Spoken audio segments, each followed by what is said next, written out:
오늘 이 시간에는 많은 분들이 궁금해하시면서도 선뜻 물어보지 못하셨던 주제에 대해 말씀드리고자 합니다.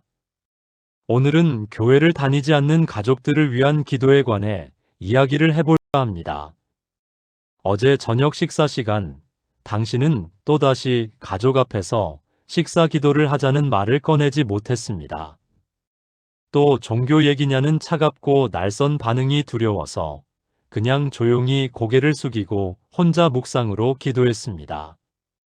테이블 건너편에서 남편은 TV 뉴스에 집중하고 있고 옆에 앉은 자녀는 스마트폰만 들여다보고 있습니다. 내가 이 집에서 유일한 크리스천이구나라는 외로움이 가슴을 짓누릅니다. 밤이 되면 당신은 홀로 방에 무릎 꿇고 가족을 위해 기도합니다.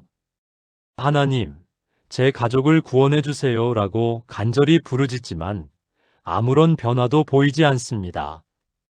오히려 시간이 갈수록 가족은 교회와 신앙에 더 냉담해지는 것 같습니다. 아니, 왜 나만 교회가 너무 피곤해라는 배우자의 한마디에 당신의 마음은 무너집니다.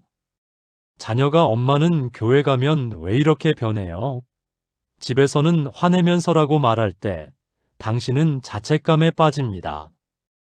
혹시 내가 잘못하고 있는 건 아닐까요?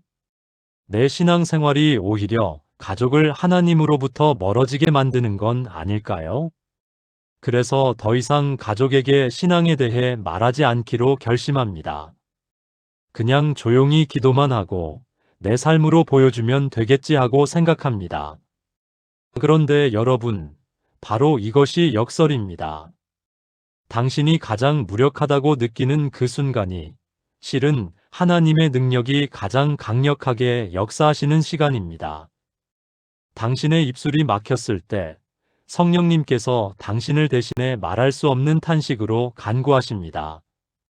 당신이 아무것도 할 수 없다고 느낄 때 하나님께서는 이제 내가 일할 차례다라고 말씀하십니다.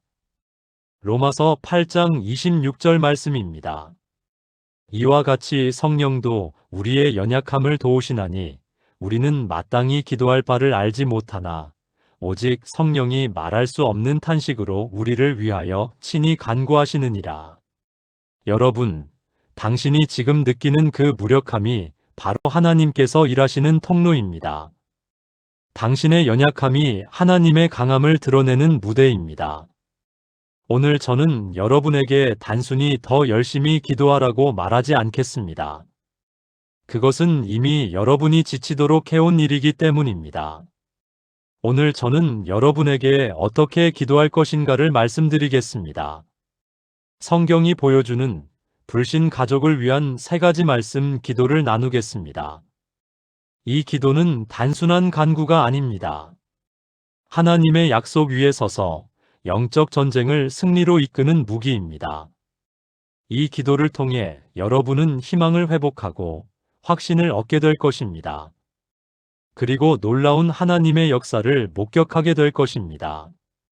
지금부터 제 이야기를 끝까지 들어주시겠습니까? 15년 전 저희 교회의 한 자매님이 찾아오셨습니다. 눈물을 흘리며 이렇게 말씀하셨습니다. 목사님, 저는 30년 동안 매일 남편을 위해 기도했어요. 그런데 남편은 여전히 교회를 거부합니다. 제가 뭘 잘못한 걸까요? 저는 그 자매님께 물었습니다. 어떻게 기도하셨나요? 하나님, 제 남편을 교회로 인도해 주세요. 제 남편을 변화시켜 주세요 라고 매일 기도했어요. 여러분, 이 기도가 틀렸다는 게 아닙니다. 그런데 한 가지 더 중요한 기도가 있습니다. 그것은 바로 영적 눈을 여는 기도입니다. 고린도후서 4장 4절 말씀을 보십시오. 그 중에 이 세상의 신이 믿지 아니하는 자들의 마음을 혼미하게 하여 그리스도의 영광의 복음의 광채를 비추지 못하게 함이니라. 여러분의 가족이 복음을 거부하는 이유가 무엇입니까? 그들이 완고해서입니까? 그들이 악해서입니까? 아닙니다. 성경은 분명히 말씀합니다.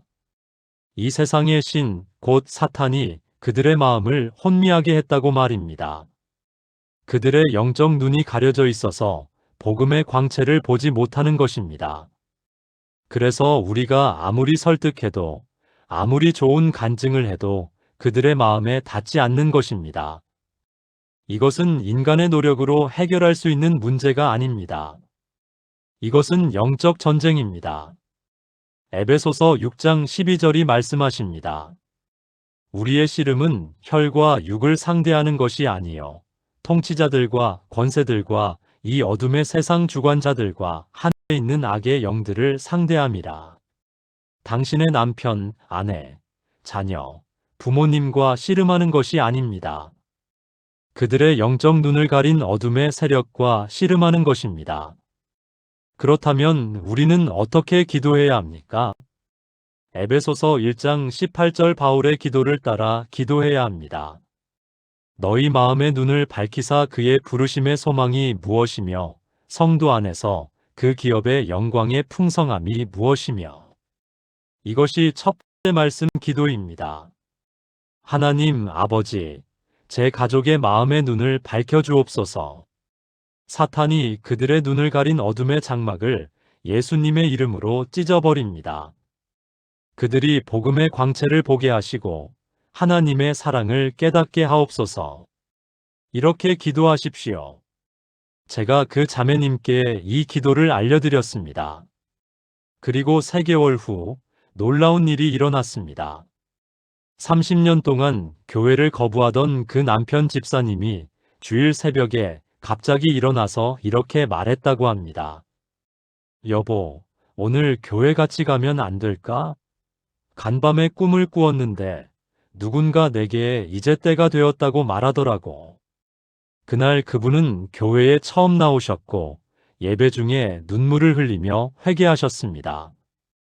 여러분, 이것이 영적 눈을 여는 기도의 능력입니다. 당신이 할 수 없는 일을 하나님께서 하십니다. 당신이 변화시킬 수 없는 마음을 성령님께서 그런데 이 기도를 드릴 때 한 가지 중요한 태도가 있습니다. 그것은 인내입니다. 누가복음 18장에서 예수님께서는 불의한 재판의 비유를 통해 이렇게 말씀하셨습니다. 항상 기도하고 낙심하지 말아야 할 것을. 여러분, 항상이라는 단어를 주목하십시오. 한두 번 기도하고 포기하지 말라는 것입니다. 30년을 기도해야 할 수도 있습니다. 40년을 기도해야 할 수도 있습니다. 그런데 그 긴 시간 동안 낙심하지 말라고 하십니다. 왜냐하면 하나님의 때가 있기 때문입니다. 전도서 3장 1절입니다. 천하의 범사가 기한이 있고 모든 목적이 이를 때가 있나니 당신의 가족이 구원받을 때가 반드시 있습니다. 하나님께서 그들의 마음을 여실 완벽한 타이밍이 있습니다. 그때까지 당신은 영적 눈을 여는 기도로 어둠의 권세를 묶고 성령님의 역사를 선포해야 합니다. 사랑의 하나님 아버지, 지금 이 시간 제 가족의 영적 눈을 밝혀주옵소서. 사탄이 그들의 마음에 씌운 어둠의 베일을 예수님의 보혈의 능력으로 찢어버립니다. 그들이 복음의 빛을 보게 하시고 십자가의 사랑을 깨닫게 하옵소서. 그들의 귀를 열어 하나님의 음성을 듣게 하시고 그들의 마음을 부드럽게 하사 성령님의 감동을 받게 하옵소서. 하나님의 때에 그들이 주님 앞에 무릎 꿇게 하옵소서. 예수님의 이름으로 기도합니다. 아멘. 여러분, 오늘부터 이 기도를 시작하십시오. 당신의 가족을 변화시키려고 애쓰지 마십시오. 대신 하나님께서 그들의 영적 눈을 여시도록 기도하십시오. 그리고 하나님께서 일하실 때까지 인내로 기다리십시오. 불신 가족을 둔 성도들이 자주 범하는 실수가 있습니다. 그것은 가족에게 심판과 지옥을 강조하는 것입니다. 예수 안 믿으면 지옥 가. 회개하지 않으면 심판받아. 물론 이것도 성경의 진리입니다. 그런데 이것만 강조하면 어떻게 됩니까?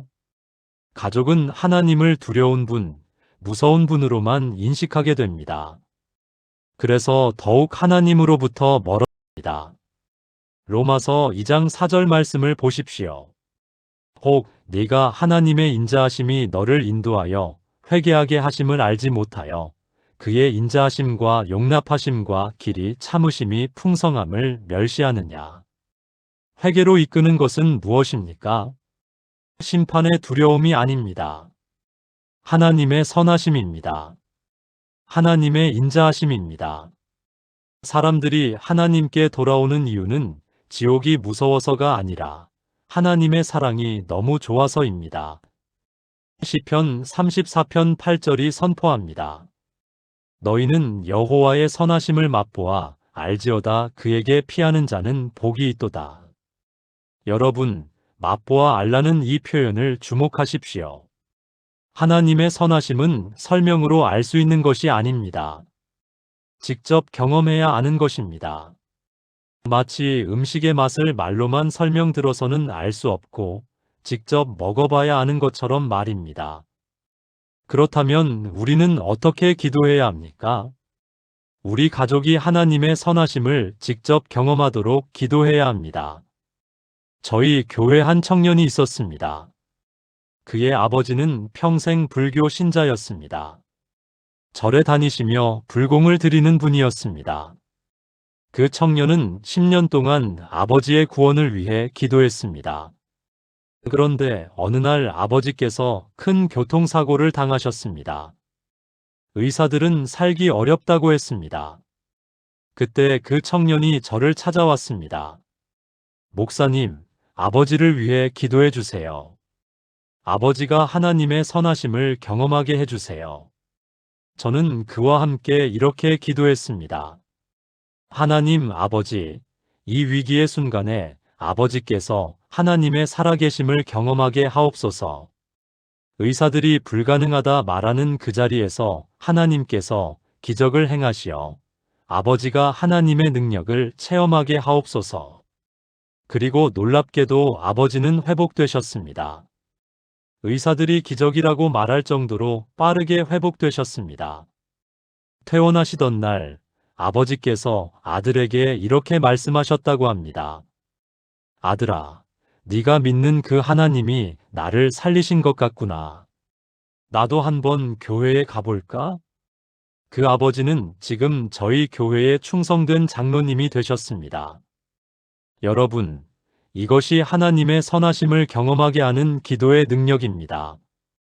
우리가 아무리 말로 설득해도 변하지 않던 가족이 하나님의 선하심을 한번 경험하면 변화됩니다. 그렇다면 구체적으로 어떻게 기도해야 할까요? 첫째, 일상의 작은 일에서 하나님의 선하심을 경험하게 해달라고 기도하십시오. 하나님, 오늘 제 남편이 출근하는 길에 하나님의 보호하심을 경험하게 하옵소서. 하나님, 제 자녀가 시험을 잘 볼 수 있도록 지혜를 주시고 그것을 통해 기도의 응답을 경험하게 하옵소서. 둘째, 위기의 순간에 하나님의 구원하심을 경험하게 해달라고 기도하십시오. 하나님, 제 가족이 어려움을 만날 때 그들이 스스로 해결할 수 없음을 깨닫고 하나님을 찾게 하옵소서. 그리고 그때 하나님께서 놀라운 방법으로 도우심으로 하나님을 인정하게 하옵소서. 셋째, 꿈이나 환상으로 하나님을 만나게 해달라고 기도하십시오. 사도행전 2장 17절에서 베드로는 이렇게 선포했습니다. 하나님이 말씀하시기를 말세에 내가 내 영을 모든 육체에 부어주리니 너희의 자녀들은 예언할 것이요 너희의 젊은이들은 환상을 보고 너희의 늙은이들은 꿈을 꾸리라. 지금은 말세입니다. 하나님께서는 꿈과 환상으로 자신을 나타내십니다. 실제로 중동의 많은 무슬림들이 꿈에 예수님을 만나고 회심하고 있습니다. 당신의 가족도 꿈에 하나님을 만날 수 있습니다. 그렇게 기도하십시오. 선하신 하나님 아버지, 제 가족이 하나님의 선하심을 직접 경험하게 하옵소서. 일상의 작은 일에서부터 하나님의 보호하심과 인도하심을 체험하게 하시고 위기의 순간에 하나님의 구원의 손길을 경험하게 하옵소서. 그들의 기도가 응답되는 놀라운 경험을 허락하시고 꿈이나 환상으로 하나님을 만나게 하옵소서. 그리하여 그들이 스스로 하나님은 살아계시다, 하나님은 선하시다고 고백하게 하옵소서. 하나님의 인자하심이 그들을 회개로 이끌게 하옵소서. 예수님의 이름으로 기도합니다. 아멘.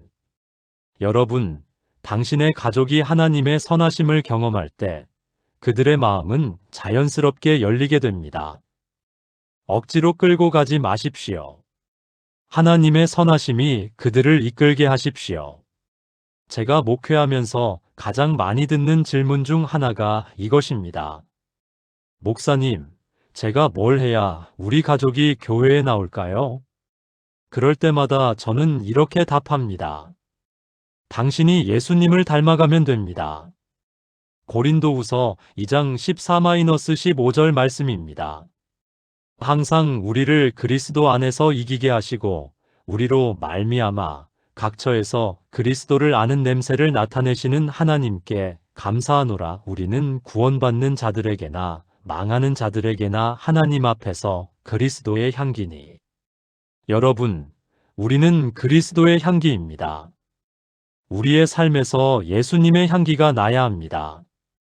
당신의 말이 아니라 당신의 삶이 가족을 변화시킵니다. 당신의 설득이 아니라 당신의 변화된 모습이 가족을 감동시킵니다. 베드로전서 3장 1-2절을 보십시오.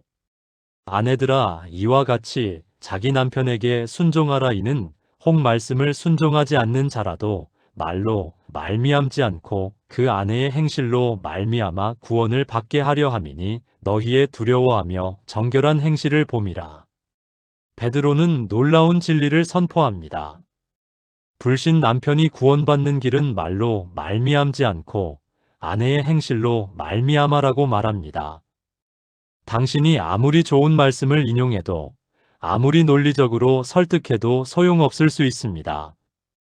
그러나 당신의 변화된 삶은 말보다 훨씬 더 강력한 설득력을 가집니다. 저희 교회에 한 자매님이 계셨습니다. 남편이 술을 마시고 집에 오면 소리를 지르고 화를 내는 분이었습니다. 그런데 예수님을 만난 후 그분의 삶이 완전히 변했습니다. 남편이 술을 마시고 와도 조용히 기도하며 참았습니다. 화를 내는 대신 부드러운 말로 남편을 대했습니다. 집안일도 더욱 성실하게 했습니다. 처음에 남편은 교회 다니더니 이상해졌네라고 비웃었습니다. 그러나 6개월, 1년이 지나면서 남편의 태도가 변하기 시작했습니다. 여보, 요즘 당신 많이 변한 것 같아. 예전보다 훨씬 좋아졌어. 2년 후, 그 남편이 먼저 나도 당신 교회 한번 가볼까? 라고 말했습니다. 지금 그분은 저희 교회의 권사님과 집사님 부부가 되셨습니다. 여러분, 이것이 거룩한 삶의 향기의 능력입니다. 그렇다면 우리는 무엇을 위해 기도해야 합니까? 우리 자신의 변화를 위해 기도해야 합니다. 하나님, 제 안에 있는 그리스도의 성품이 나타나게 하옵소서. 하나님, 제 가족 앞에서 저를 통해 예수님이 보이게 하옵소서. 이것이 세 번째 말씀 기도입니다. 마태복음 5장 16절에서 예수님께서 말씀하셨습니다. 이같이 너희 빛이 사람 앞에 비치게 하여 그들로 너희 착한 행실을 보고 하늘에 계신 너희 아버지께 영광을 돌리게 하라. 당신의 착한 행실이 가족으로 하여금 하나님께 영광 돌리게 만듭니다. 그런데 여기서 중요한 것은 이것이 우리의 노력만으로는 불가능하다는 것입니다. 우리는 너무나 연약합니다. 가족이 우리를 화나게 하면 우리도 화를 냅니다. 가족이 우리를 무시하면 우리도 상처받습니다. 그래서 우리는 성령님의 도우심이 필요합니다. 갈라디아서 5장 22-23절입니다. 오직 성령의 열매는 사랑과 희락과 화평과 오래 참음과 자비와 양선과 충성과 온유와 절제니 이 같은 것을 금지할 법이 없느니라. 이 열매들이 우리 안에서 맺혀질 때 우리는 그리스도의 향기가 됩니다. 이것은 우리의 힘으로 되는 것이 아닙니다. 성령님께서 우리 안에서 일하실 때 가능한 것입니다. 그러므로 우리는 이렇게 기도해야 합니다. 성령님, 제 안에서 일하사 사랑의 열매를 맺게 하옵소서. 성령님, 제 안에서 일하사 인내의 열매를 맺게 하옵소서. 성령님, 제 안에서 일하사 온유의 열매를 맺게 하옵소서. 거룩하신 하나님 아버지, 저를 변화시켜 주옵소서. 제 안에서 그리스도의 향기가 나게 하시고 제 삶을 통해 예수님이 보이게 하옵소서. 성령님, 제 안에서 일하사 사랑과 인내와 온유의 열매를 맺게 하옵소서. 제 가족 앞에서 제가 화낼 때 참게 하시고 상처받을 때 용서하게 하시고 무시당할 때 겸손하게 하옵소서. 제 착한 행실을 보고 제 가족이 하늘에 계신 아버지께 영광을 돌리게 하옵소서. 제 삶이 말보다 더 강력한 복음이 되게 하옵소서. 예수님의 이름으로 기도합니다. 아멘. 여러분, 당신의 가족을 변화시키는 가장 빠른 길은 당신이 먼저 변화되는 것입니다. 당신 안에 그리스도의 향기가 충만할 때 당신의 가족은 자연스럽게 그 향기에 이끌리게 될 것입니다. 불신 가족을 위해 오랜 시간 기도하다 보면 반드시 찾아오는 적이 있습니다. 그것은 바로 낙심입니다. 내가 이렇게 오래 기도했는데 왜 아무 변화가 없을까? 혹시 내 기도가 잘못된 건 아닐까? 하나님께서 내 기도를 들으시기는 하시는 걸까? 이런 생각들이 당신을 괴롭힙니다. 특히 주변에서 그 사람 교회 간 지 얼마나 됐는데 아직도 가족은 안 믿어 라는 말을 들을 때 당신은 더욱 좌절감을 느낍니다. 그러나 여러분, 하나님께서는 당신의 기도를 반드시 들으십니다. 요한일서 5장 14-15절 말씀입니다. 그를 향하여 우리가 가진 바 담대함이 이것이니 그의 뜻대로 무엇을 구하면 들으심이라. 우리가 무엇을 구하든지 들으시는 줄을 안즉 우리가 그에게 구한 그것을 얻은 줄을 또한 아느니라. 들으시는 줄을 안즉이라는 표현을 주목하십시오. 하나님께서는 지금 당장 응답하지 않으셔도 이미 들으셨습니다. 그리고 얻은 줄을 또한 아느니라고 말씀하십니다. 아직 눈에 보이지 않아도 이미 얻은 것입니다. 히브리서 11장 1절이 선포합니다. 믿음은 바라는 것들의 실상이요 보이지 않는 것들의 증거니. 여러분, 믿음은 보이는 것을 믿는 게 아닙니다. 보이지 않아도 믿는 것이 믿음입니다. 당신의 가족이 아직 교회에 나오지 않아도 하나님께서 이미 그들의 마음에 역사하고 계십니다. 당신의 가족이 아직 예수님을 영접하지 않아도 성령님께서 이미 그들의 마음 문을 두드리고 계십니다. 저는 20년 전 한 권사님을 만났습니다. 그분은 40년 동안 남편의 구원을 위해 기도하셨습니다. 40년입니다. 그 긴 세월 동안 남편은 교회를 완강히 거부했습니다. 심지어 권사님이 교회 가는 것조차 방해했습니다. 그러나 권사님은 포기하지 않으셨습니다. 매일 새벽 남편을 위해 무릎 꿇고 기도하셨습니다. 그리고 마침내 남편이 78세 되던 해 갑자기 교회에 나오시겠다고 하셨습니다. 그분은 제게 이렇게 말씀하셨습니다. 목사님, 40년 동안 아내가 나를 위해 기도하는 모습을 보았습니다. 처음에는 무시했고 중간에는 화가 났고 나중에는 미안했습니다. 그리고 지금은 감동했습니다. 나를 이렇게 사랑하는 아내를 변화시킨 그 하나님을 나도 만나고 싶습니다. 그분은 그 해에 세례를 받으셨고 2년 후 하나님의 부르심을 받았습니다. 하늘에서 권사님과 함께 영원히 살게 되신 것입니다.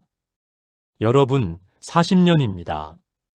권사님은 40년을 기다리셨습니다. 그러나 결코 낙심하지 않으셨습니다. 왜냐하면 하나님의 약속을 믿었기 때문입니다. 사도행전 16장 31절의 약속입니다. 주 예수를 믿으라 그리하면 너와 내 집이 구원을 받으리라. 이 약속은 반드시 이루어집니다.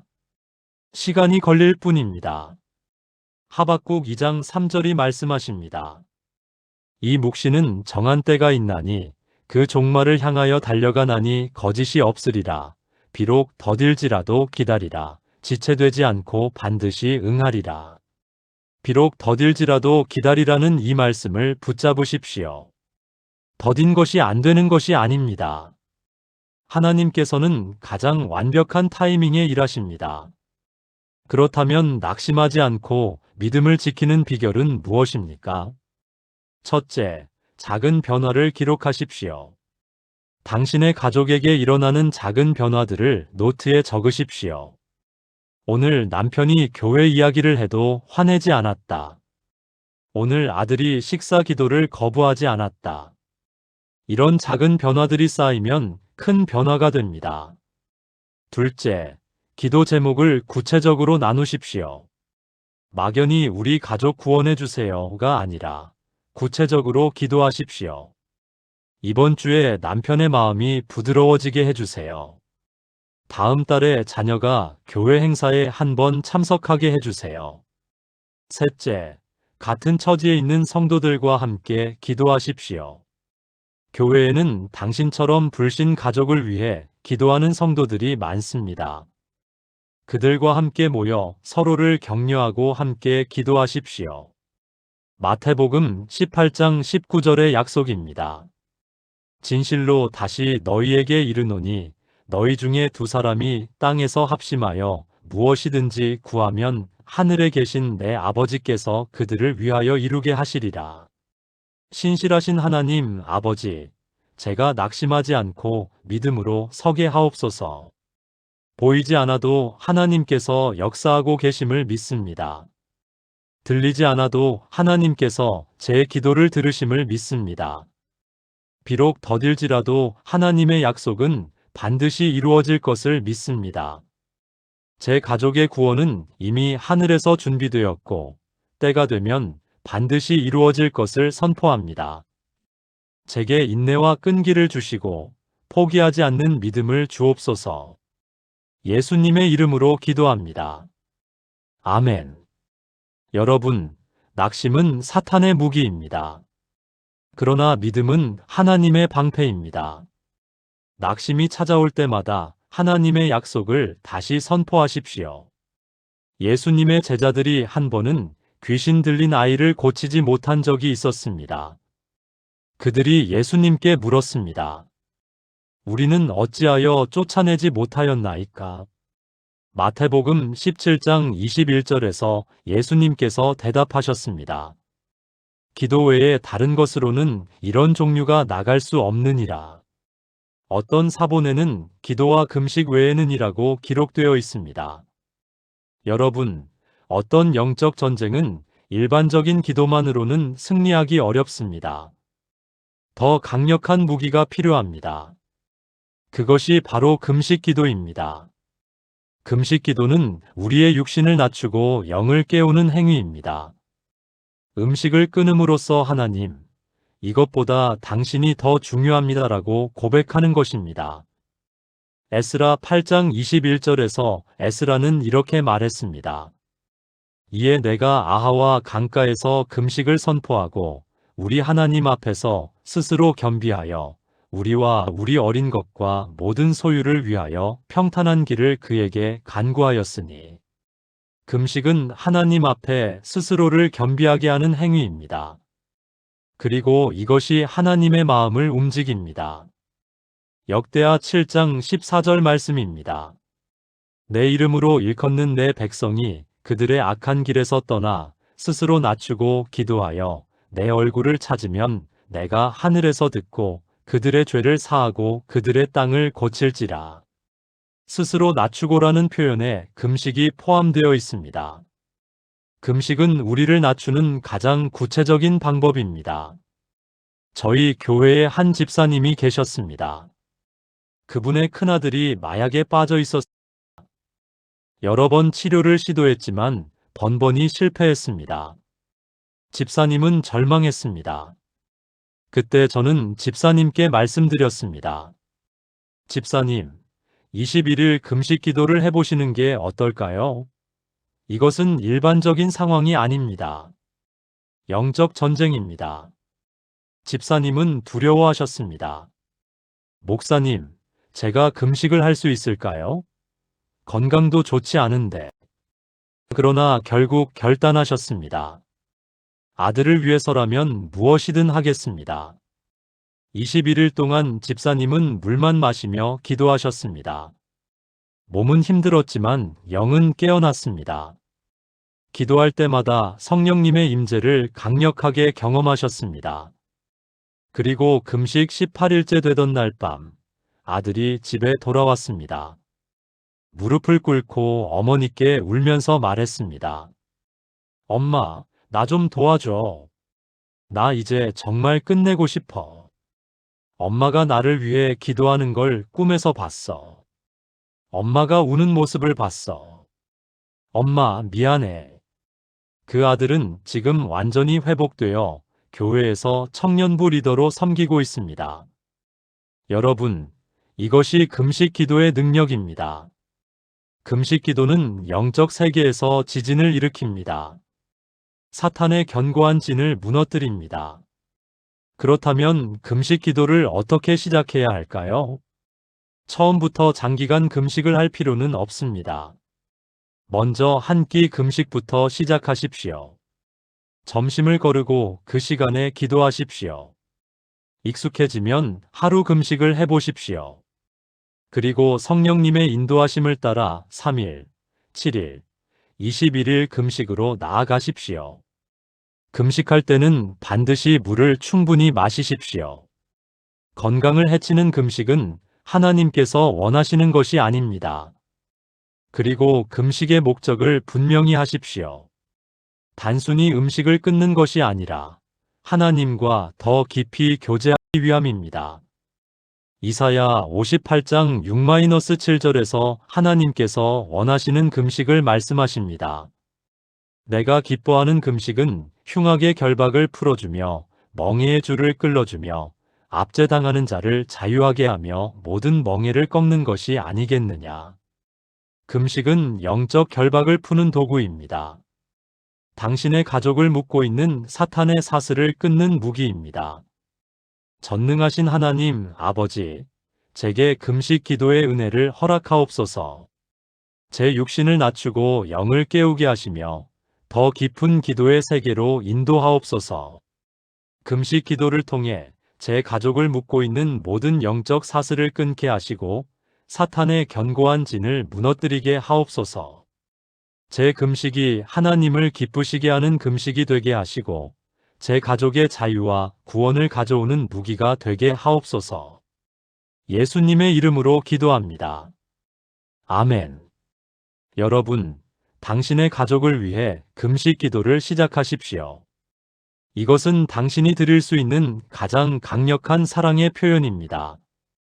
기도에는 두 가지 종류가 있습니다. 하나는 간구의 기도이고 다른 하나는 선포의 기도입니다. 간구의 기도는 하나님, 해주세요라고 구하는 기도입니다. 선포의 기도는 하나님의 말씀대로 이루어질 것을 선포합니다라고 선언하는 기도입니다. 많은 성도들이 간구의 기도만 하고 선포의 기도는 하지 않습니다. 그러나 성경을 보면 선포의 기도가 얼마나 강력한지 알 수 있습니다. 여호수아 6장에서 이스라엘 백성이 여리고 성을 무너뜨릴 때 무엇을 했습니까? 그들은 하나님, 여리고 성을 무너뜨려 주세요라고 간구하지 않았습니다. 대신 나팔을 불며 큰 소리로 외쳤습니다. 그것은 하나님의 승리를 선포하는 것이었습니다. 그리자 성벽이 무너졌습니다. 에스겔 37장에서 에스겔 선지자가 마른 뼈들을 향해 무엇을 했습니까? 하나님, 이 뼈들을 살려주세요라고 간구하지 않았습니다.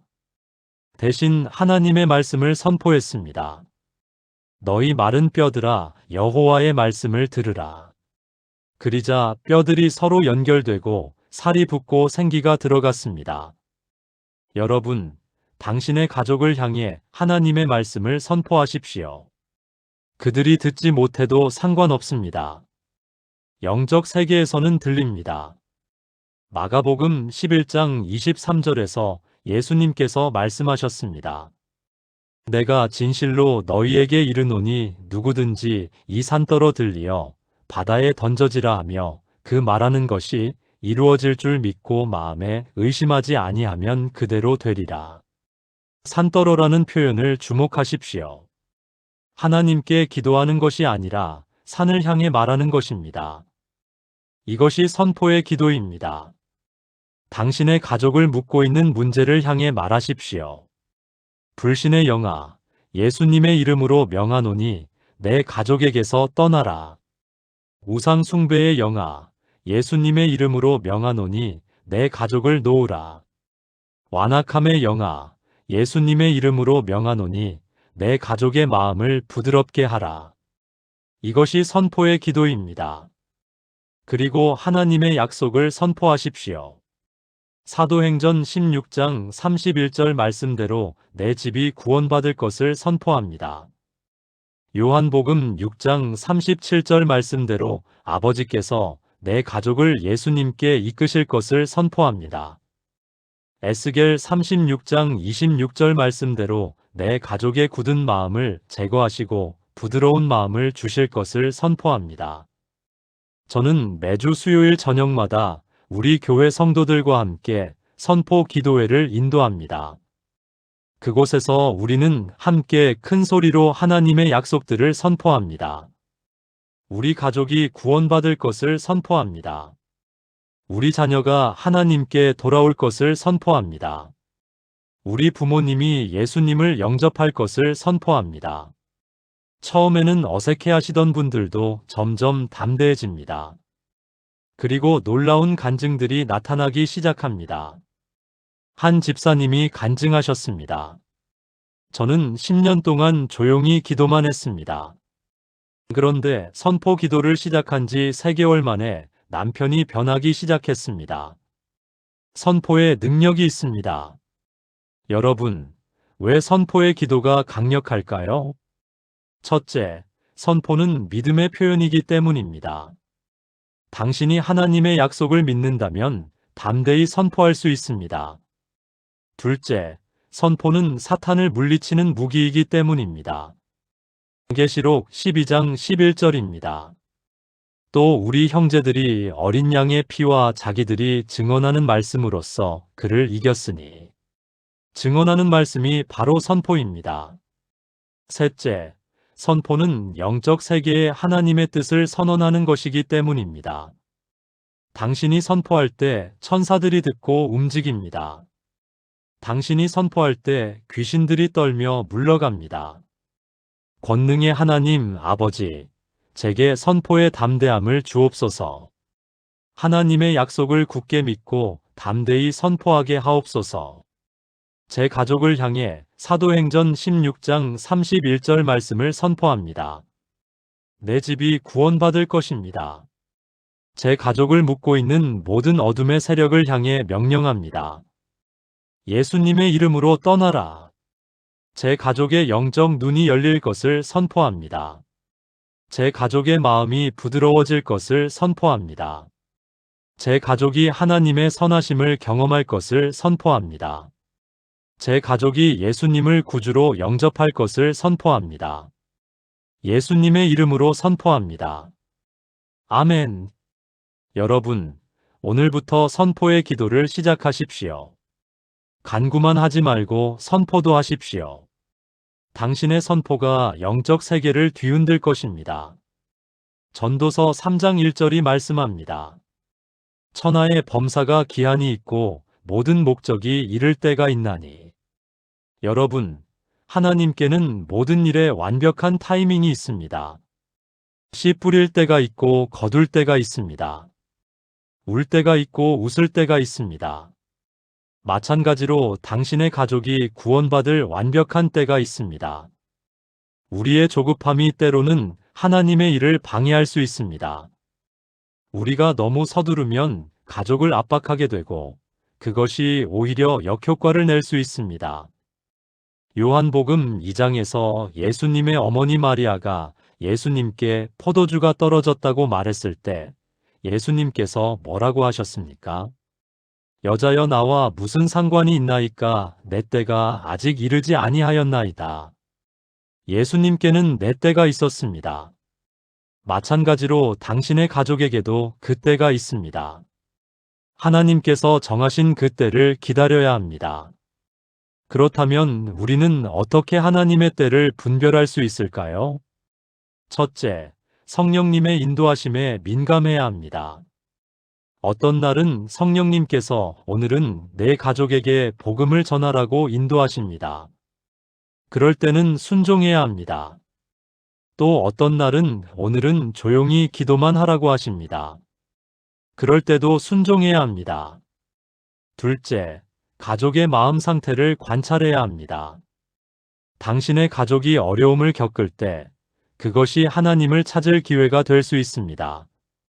그때가 바로 복음을 전할 적기입니다.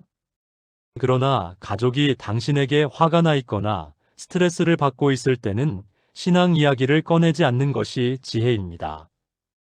셋째, 기도 중에 확신이 올 때까지 기다려야 합니다. 하나님께서는 때가 되면 당신의 마음에 확신을 주십니다. 지금이다라는 내적인 음성을 듣게 됩니다.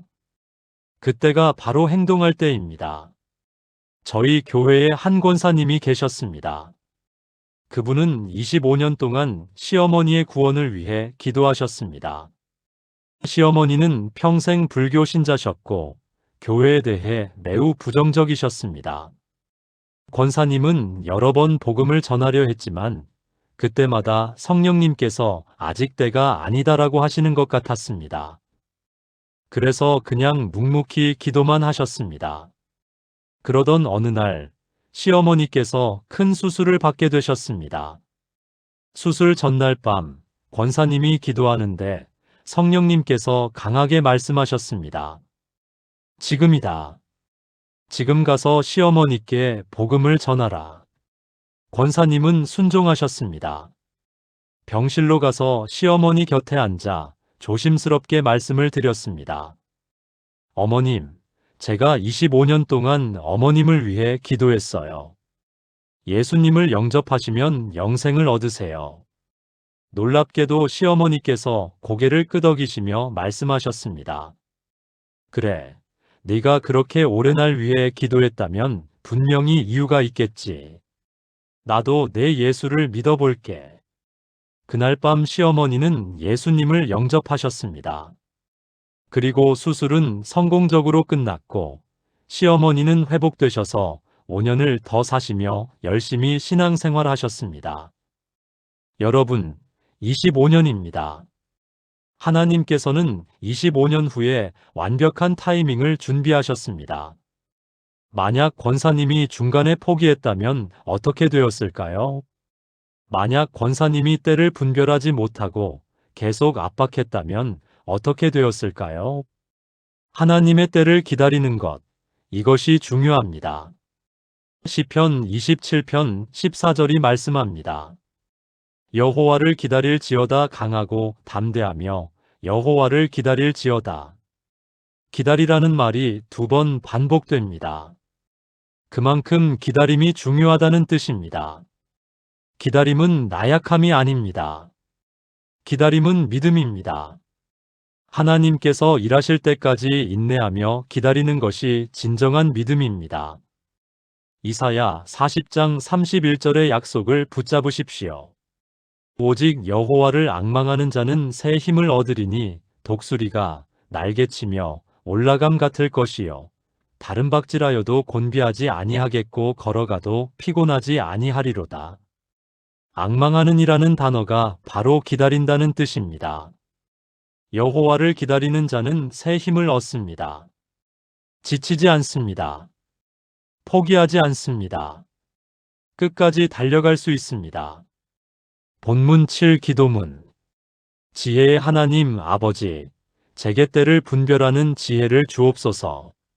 제가 너무 서두르지 않게 하시고 하나님의 완벽한 타이밍을 기다리게 하옵소서. 제 가족에게 다가갈 때와 물러설 때를 분별하게 하시고 말할 때와 침묵할 때를 알게 하옵소서.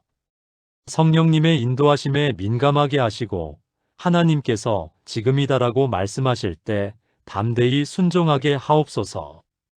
기다림 가운데 새 힘을 얻게 하시고 지치지 않고 끝까지 달려가게 하옵소서. 하나님의 때에 제 가족이 구원받을 것을 믿습니다. 예수님의 이름으로 기도합니다. 아멘. 여러분, 조급해하지 마십시오. 하나님의 때는 반드시 옵니다. 그때까지 인내로 기다리며 기도하십시오. 사랑과 긍휼이 무한하신 하나님 아버지, 지금 이 시간 불신 가족을 위해 눈물로 기도하는 모든 성도들을 기억하옵소서.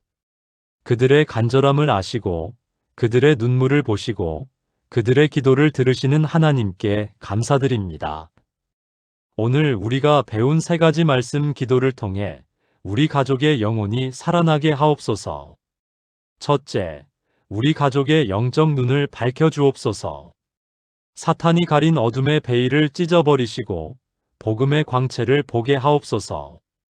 둘째, 우리 가족이 하나님의 선하심을 경험하게 하옵소서. 일상의 작은 일에서부터 위기의 순간까지 하나님의 살아계심을 체험하게 하옵소서. 셋째, 우리를 변화시켜 그리스도의 향기가 되게 하옵소서. 우리의 삶을 통해 예수님이 보이게 하시고 우리의 행실이 가족을 감동시키게 하옵소서. 우리에게 낙심하지 않는 믿음을 주시고 금식 기도의 은혜를 허락하시며 선포의 담대함을 주시고 때를 분별하는 지혜를 주옵소서. 우리는 선포합니다. 사도행전 16장 31절 말씀대로 우리와 우리 집이 구원받을 것을 우리는 선포합니다.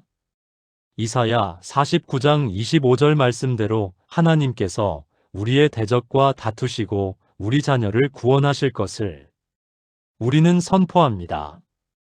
이사야 44장 3절 말씀대로 하나님께서 우리 자손에게 물을 붓듯 하시고 우리 후손에게 성령을 부어주실 것을 비록 지금은 보이지 않아도 하나님께서 이미 우리 가족의 마음에 역사하고 계심을 믿습니다. 비록 지금은 들리지 않아도 성령님께서 우리 가족의 마음 문을 두드리고 계심을 믿습니다. 하나님의 때에 우리 가족이 주님 앞에 무릎 꿇고 예수님을 구주로 영접할 것을 믿습니다. 그날까지 우리를 지켜주시고 인도하시며 강건하게 하옵소서. 이 모든 기도를 우리 구주 예수 그리스도의 이름으로 기도합니다. 아멘. 사랑하는 여러분, 오늘 우리는 불신 가족을 위한 3가지 말씀 기도를 함께 나누었습니다. 첫째, 영적 눈을 여는 기도입니다. 당신의 가족이 복음의 광채를 보도록 기도하십시오. 둘째, 하나님의 선하심을 경험하게 하는 기도입니다. 당신의 가족이 하나님의 살아계심을 체험하도록 기도하십시오. 셋째, 거룩한 삶의 향기를 위한 기도입니다. 당신이 먼저 변화되어 그리스도의 향기가 되도록 기도하십시오.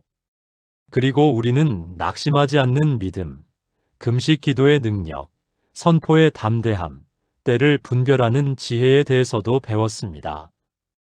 여러분, 이것들이 단순한 지식으로 끝나서는 안 됩니다. 오늘부터 실천해야 합니다. 오늘 저녁부터 이 기도를 시작하십시오. 여러분의 가족을 위해 영적 눈을 여는 기도를 드리십시오. 여러분의 가족이 하나님의 선하심을 경험하도록 구체적으로 기도하십시오. 여러분 자신이 변화되도록 성령님께 간구하십시오. 그리고 기억하십시오. 하나님께서는 당신의 기도를 들으십니다. 당신의 눈물을 보십니다. 당신의 간절함을 아십니다. 그리고 하나님께서는 반드시 응답하십니다. 때가 되면 반드시 응답하십니다. 사도행전 16장 31절의 약속을 다시 한번 선포합니다. 주 예수를 믿으라 그리하면 너와 내 집이 구원을 받으리라. 이 약속은 당신을 위한 것입니다. 이 약속은 반드시 이루어질 것입니다. 포기하지 마십시오. 낙심하지 마십시오. 하나님께서 당신과 함께 하십니다. 당신이 기도할 때 천사들이 움직입니다. 당신이 선포할 때 어둠의 세력이 물러갑니다. 당신이 금식할 때 영적 전쟁에서 승리합니다. 그리고 하나님의 완벽한 타이밍에 당신의 가족이 주님 앞에 무릎 꿇게 될 것입니다. 제가 이 설교를 준비하면서 한 가지 환상을 보았습니다. 여러분의 가족이 교회에서 찬양하는 모습이었습니다. 여러분과 함께 손을 들고 할렐루야를 외치는 모습이었습니다. 여러분과 함께 성찬식에 참여하는 모습이었습니다. 그날이 반드시 올 것입니다. 그날을 믿음으로 바라보며 오늘도 기도하십시오. 마지막으로 여러분께 이 말씀을 드리고 싶습니다. 당신은 혼자가 아닙니다. 전 세계 수많은 성도들이 당신처럼 불신 가족을 위해 기도하고 있습니다. 그들과 함께 영적 전쟁을 치르고 있는 것입니다. 그리고 무엇보다 하나님께서 당신과 함께 하십니다. 당신이 기도할 때 하나님께서 함께 기도하십니다. 당신이 눈물 흘릴 때 하나님께서 함께 우십니다. 당신이 서 있을 때 하나님께서 당신을 붙드십니다. 그러므로 담대하십시오. 그러므로 용기를 내십시오. 승리는 이미 예수님의 십자가에서 이루어졌습니다. 우리는 그 승리를 선포하고 누리기만 하면 됩니다. 오늘 이 말씀이 여러분의 마음에 새 힘이 되기를 바랍니다. 오늘 이 기도가 여러분의 가족에게 생명이 되기를 바랍니다. 하나님께서 여러분과 여러분의 가족을 축복하시기를 기도합니다. 예수님의 이름으로 축복합니다. 아멘.